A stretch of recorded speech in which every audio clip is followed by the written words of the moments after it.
Video hedduu takka garaa nama nyaatu ayyoo milishootaan lafarra harkibaan harki micciiramu sooshaal miidiyaa kanatti ajandaa guddaa ta'eeti jira. Jawaar Mohaammed kana booda hin callifnu garaa hidhannee qabsootti seennee jira jechuudhaan ifatti dhaadateeti jiraarran tana. Akkasuma eega badhaadheen dhufee misooma guddaa jedhameetiin kan himamu waa'ee kiroodarii magaalaa kan baajanni guddaan itti baheetiin hojjetamaatiin jiru irratti shiishaa fakkeessanii ittiin dhaadate jechuudhaan afaan Amaaraatiif afaan Ingiliishiin kan inni barreesse akkamitti shiishaa jedhee ittiin qoosa jechuudhaan karaa warra mootummaa deeggaruutiin hedduu takka dheekkama kaaseeti jira. Nabdabduu Moobaala Biraayii bagara deebiidhaan gara chaanaala kiyyaa dhuftan isin jira. Viidiyoo hedduu takka garaa nama nyaatu jechuun viidiyooleen akkanaa kunniin haaraa jechuuf miti waggoota afran shanan dabran kana wanni akkanaa yeroo wal duraa duubaan dubartiin gartee hidhamtee tumamtuuf yookiin dubartiin gartee akkasitti milishaadhaan akkasitti reebamtu yeroo garagaraatitti ni mul'ata. Aayyoon tuni nama guddaadha akkuma argitan kanatti jechuudha. Hawaasa itti marsee akkas yeroo waan akka magaalaa wayii keessatti natti fakkaata meeshaa makiyya naa fuudhaa jettee gartee meeshaa makiyya naa fuudhattee yeroo isin akkas warwaattu kan mul'atu sooshaal miidiyaa kanarratti bahee eessa akka ta'e ammatti qabatamatti beekamuu baatuyyuu loqoda isii yeroo laalu naannoo Arsii fi Baalee keessaa natti fakkaata. Milishaan gartee harka micciiree akkas duubatti deebisaa lafarra harkisaa yeroo akkasti gartee magaalaa keessa ofuudha namoonni hedduun itti marsanii itti ilaalan jechuudha viidiyoo kana. Viidiyoo hedduu takka garaa nama nyaatu namni haadha qabu dhugumatti viidiyoo kana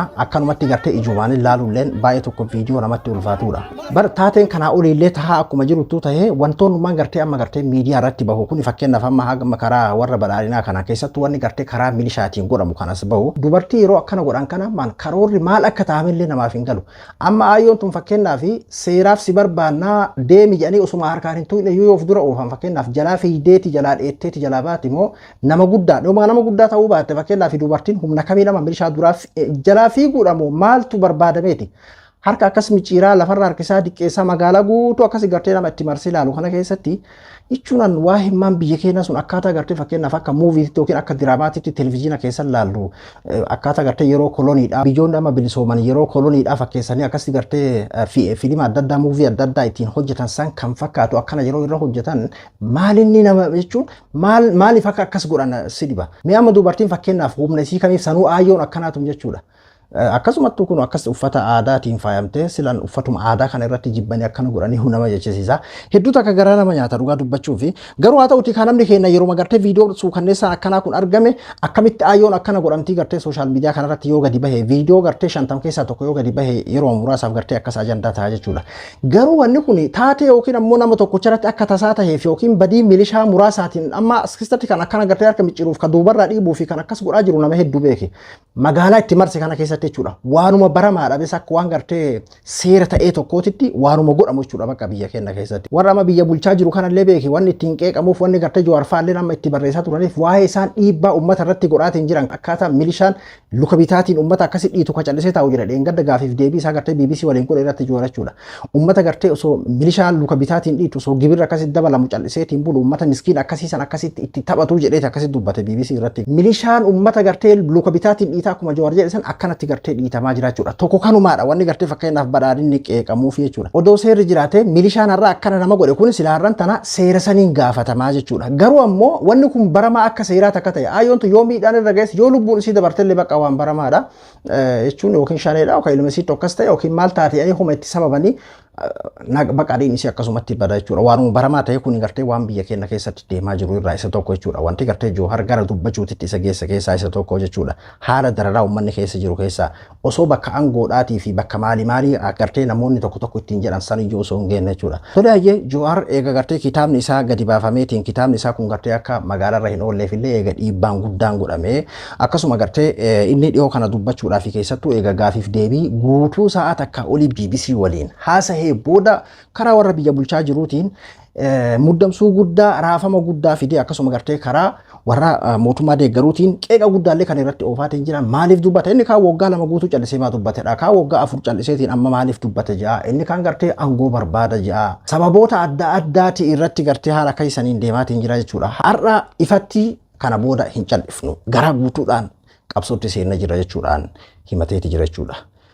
Kitaaba isaatii fi turbaan kana keessa Awurooppaa, Niizerlaand irraa kaasee Jarman, Faransaay, Ingiliiz walumaa gala Awurooppaa irraan Ameerikaa irraan Kanada akkas Austraaliyaa biyyoota hunda addunyaa kana guutuu irratti eebbi kitaaba isaa ni deemsifama jechuudha. Wantoota inni gartee kalee fi arran tana barreessaatiin jiru keessattuu gartee kan misooma akka misooma guddaatitti baajanni guddaan itti bahamee yeroo arran tana gartee kan hojjetamaatiin jiru waa'ee kiroodarii fakkeenyaaf keessattuu Finfinnee keessa fi walumaa galatti gartee eega badhaadhinni dhufee akka misooma guddaatitti kan himamu waa'ee kiroodarii kanaa fi paarkiilee adda addaati jechuudha.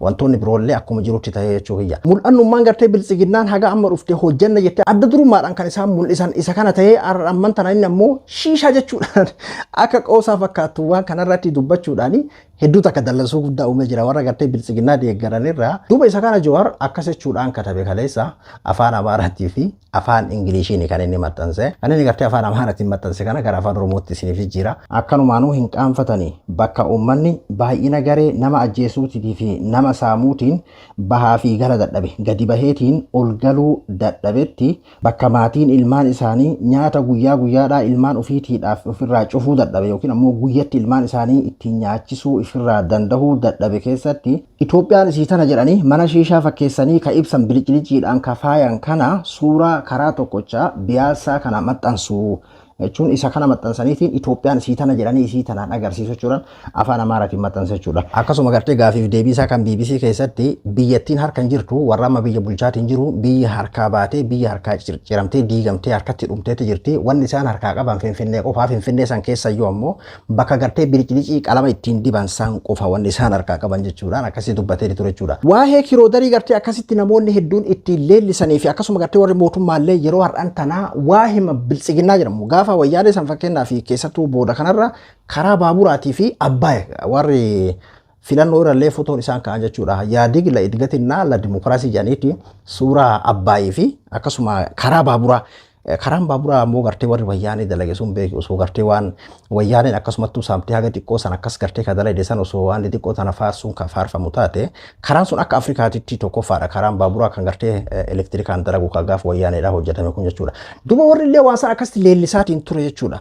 Amman tan ammoo haga gartee gadaa badhaadhinaa kana adda durummaadhaan wanni isaan agarsiisan irra guddaa kiroodarii magaalaa kana jechuudha. Karaa warra gartee badhaadhina deeggaruutiin qeeqa guddaan akkasuma gartee namoonni hedduun karaa adda addaatiin Jawaar balaaleffataa deebisaa sirratti kennaati jiran jechuudha. Kabiraa Jawaar gartee waggoota lameen callisee eega hidhaa bahee callisee kanallee Keeniyaa keessa irra guddaa kan inni gartee jiraataatiin ture. Keeniyaan jiddu galeessa dippiloomaasiitiinis Finfinnee irraa maasituu mijataadha. Wanni hundi as keessa jira as keessaa hojjetaatiin jira.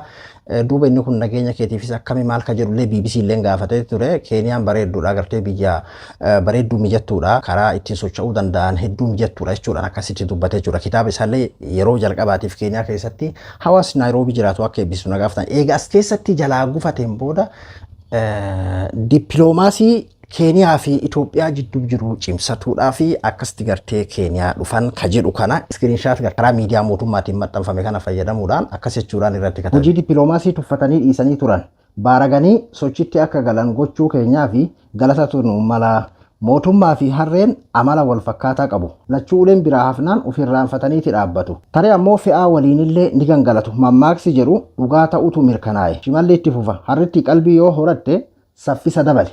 Diddee rincicinaan gaangeen bakka buufamti jechuudhaan dhaaduudhaan itti himateeti jira jechuudha. Dabalataan ammoo kana booda hin callifnu ka jedhu dhimmoota rakkoo uummataa itti aansee xiyyeeffannoon akka argattan barbaadan nuuf eera. Kana booda hin callifnu garaa guutuudhaan yookiin ammoo gartee qalbii guutuudhaan rakkoolee garaagaraa gartee kan hawaasni ittiin miidhamaatiin jiru irratti kana booda gartee dubbatuudhaaf akkasitti garaa guutuun itti fufna jedhee dhaadateeti jira ka haashtaag fayyadamuudhaan. Fakkeenyaaf amma kitaabni Jawaar kuni akka kitaabni kun hin eebbifamne ofiisin ammoo kitaabni kun mee maalii nama sodaachisa yaadaan falmuun sadarkaa itti gartee kitaaba biyya amma gartee nagaa namni waan fedhe gartee jedheetiin dorgomee filannoodhaan biyya san keessatti gartee wal dorgomee mo'achuudhaan aangoo qabatuun ni danda'ama ka jedhudha. Fakkeenyaaf amma waa'ee araaraa qawween barbaachisu ka jedhu akkanatti barre yaada ibsatuudhaa fi yaada nagahaadhaan dubbatu kanarratti waan guutuutti cufamuudhaa fi milee qawween ka dhufu hayyoon illee kaichaatiin turan sana jechuudha. Amma kitaaba Jawaar kana fakkeenyaaf an akkamiin akka mootummaa miidhu ammoo yooma mootummaa miidhe dhiibbaa irratti godhuun kitaaba gartee fakkeenyaaf dhumeetiin baay'ifameetiin gartee gadi baheetiin jiru isaan dhiibbaa godhanii ni hanqifama. Inumayyuu beeka akkanatti bareeda. Amma gurri isaa hedduu takka ol ka'e amma kitaaba Jawaar kana jechuudha. Haga gartee dhiibbatu jira jedhame kana booda hedduu takka ol ka'e jechuudha. Waan hunda bakka humnumaa waan san cufuu ajjeesuu hidhuu ukkaamsu kanumaan bakka furmaanni waan dhufu itti fakkaateen si'a hundaafiyyuu Jawaaris kana booda hin callisu jedhee jira kuni gara biraatiin isallee gartee daranuu akka xiiqii keessa seenuudha garuu ammoo haasofnummaan gartee inni dheengadda haasayuu waan xiiqiidhaan haasa'e fakkaata qeeqa haadhaawwadha kan inni achi keessatti dubbate daranuu kun irraan dabalata ta'eeti jira torbaan kana keessa ammoo eebbi kitaaba Jawaar Awurooppaa irraa kaasee akkasitti guutuu addunyaa irratti itti fufa waliinuu hordofnaa isin jechuu barbaadeeti Arab Abduu Moobaala Biraayi aan qophii biraatii walitti deebinutti nagayaan naa tura.